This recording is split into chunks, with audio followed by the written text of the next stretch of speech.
Bienvenidos a Nespris Terror. Ponte cómodo, apaga la luz y disfruta de las siguientes historias. La leyenda más oscura de Huasca, el charro negro y el recorrido que nunca existió.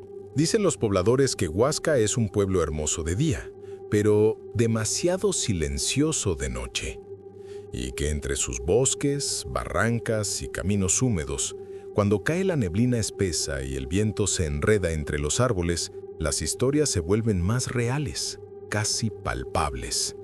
Por eso, quienes visitan las famosas noches de leyenda suelen pensar que todo lo que escuchan es puro folclore turístico.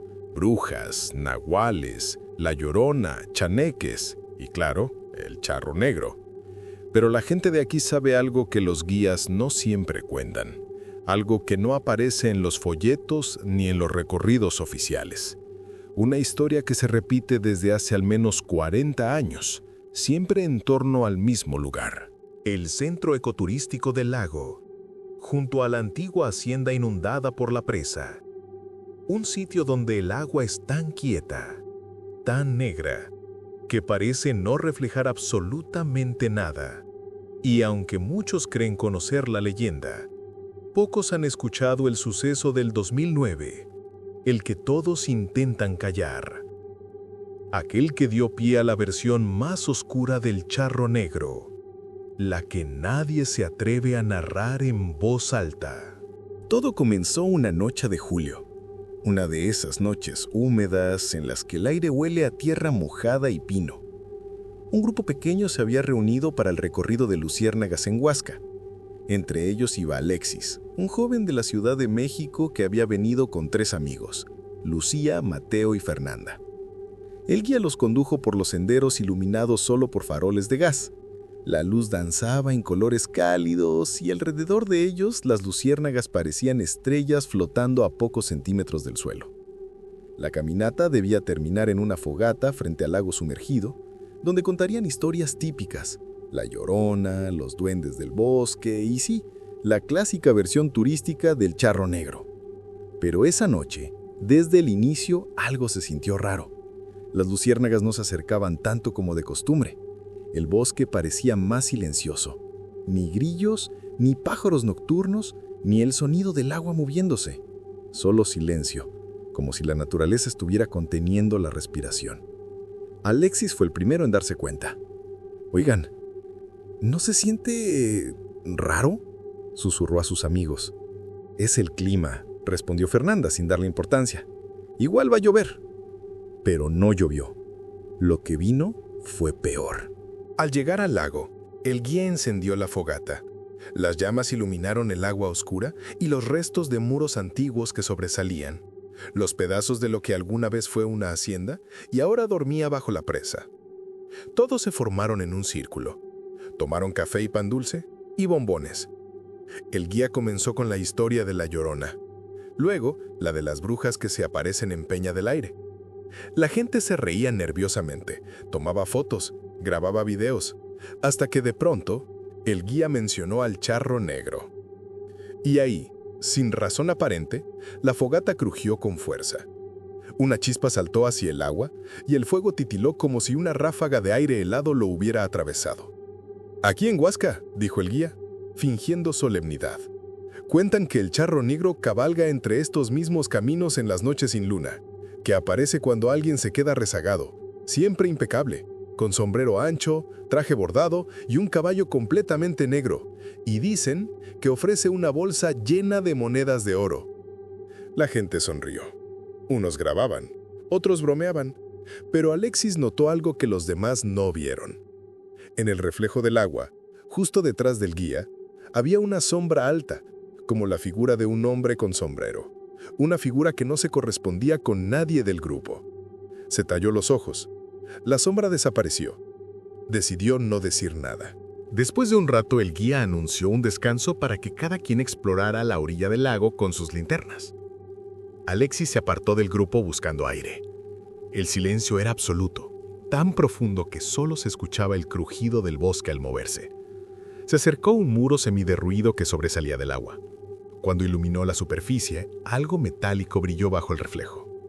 Se inclinó Era una moneda, vieja con una textura rarísima, negra en los bordes, dorada en el centro.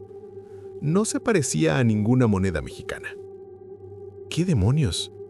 La tomó. Era extrañamente pesada, fría como si hubiera estado en agua helada. Mateo se acercó detrás de él. ¿Qué encontraste? Una moneda, pero no sé de qué es. Mateo la examinó. ¿Y si es parte del show? Bromeó. Igual te están preparando una sorpresa del charro negro. Ambos rieron, pero Alexis sintió algo extraño. La moneda parecía vibrar ligeramente, como si tuviera un pulso propio. Cuando volvió a guardarla en el bolsillo, escucharon un sonido que los hizo quedarse inmóviles. Cascos. Cascos de caballo, golpeando tierra húmeda. Pero ahí no había caballos. No debía haberlos. El guía lo había dicho claramente, era prohibido acercar animales al lago.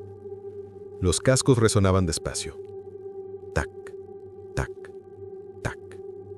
Y entonces Mateo apuntó su linterna hacia el camino entre los árboles. ¿Viste eso? Algo se movió entre la niebla. Algo alto, algo negro. Las linternas del grupo empezaron a fallar de manera casi simultánea. Primero, un par de celulares se apagaron sin batería.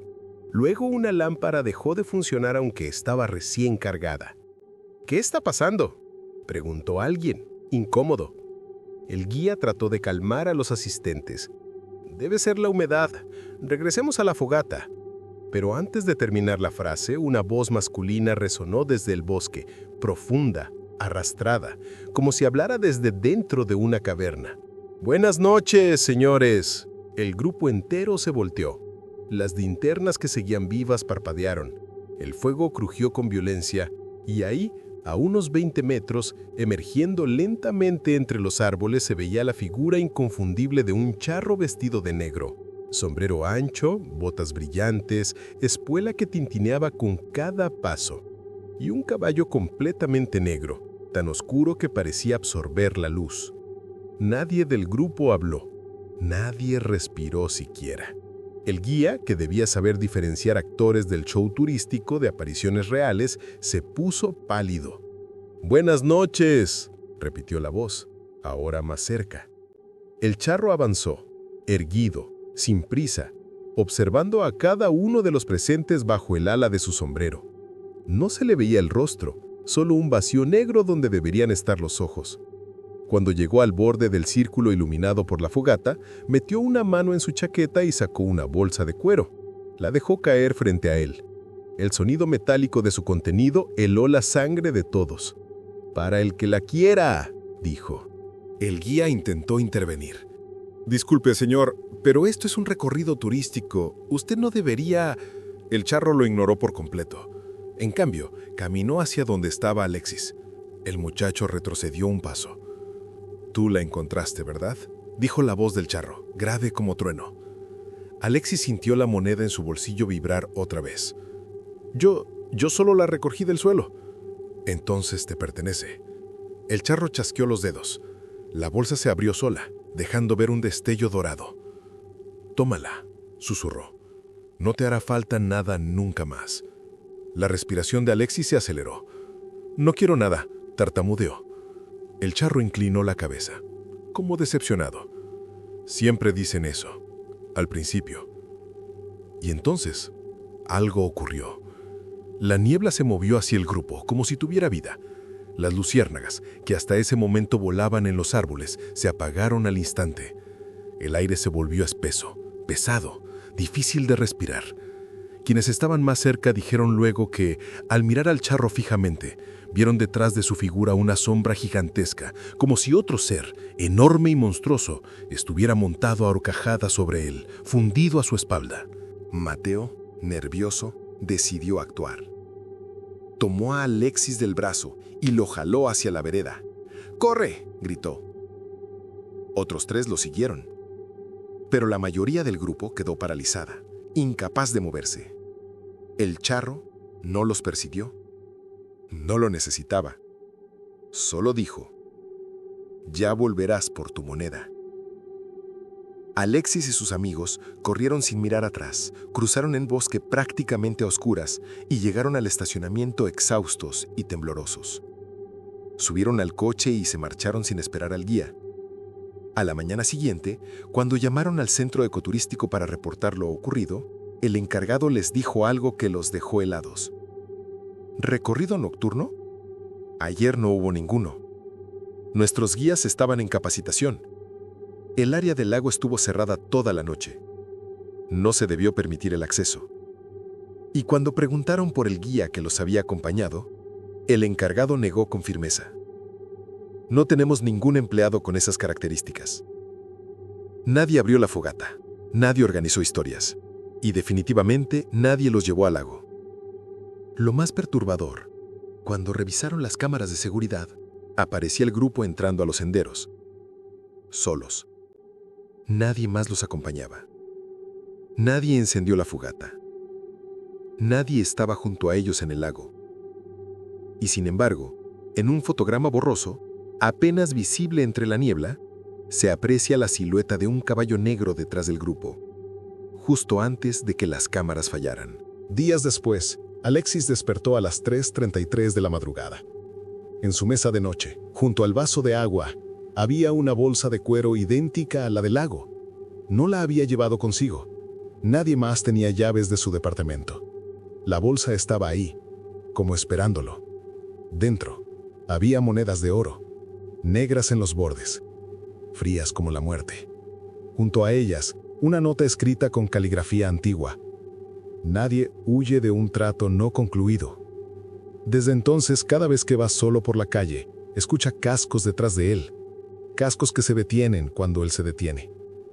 Cascos que avanzan cuando él acelera el paso. Y no ha tenido el valor de abrir la puerta cuando alguien toca a las 3:33 a.m., porque sabe quién es. Sabe que tarde o temprano tendrá que devolver la moneda. Y aquí, en Huasca, todos repiten lo mismo cuando alguien encuentra objetos brillantes cerca del lago. Si ves una moneda solitaria en la orilla, déjala ahí. No es oro, es una invitación. Si te han gustado las historias, te invito a apoyarnos suscribiéndote al canal y activando la campanita. Gracias por llegar al final del video. Te invitamos a contarnos tus historias para contarlas en el próximo video. Que tengas dulces pesadillas.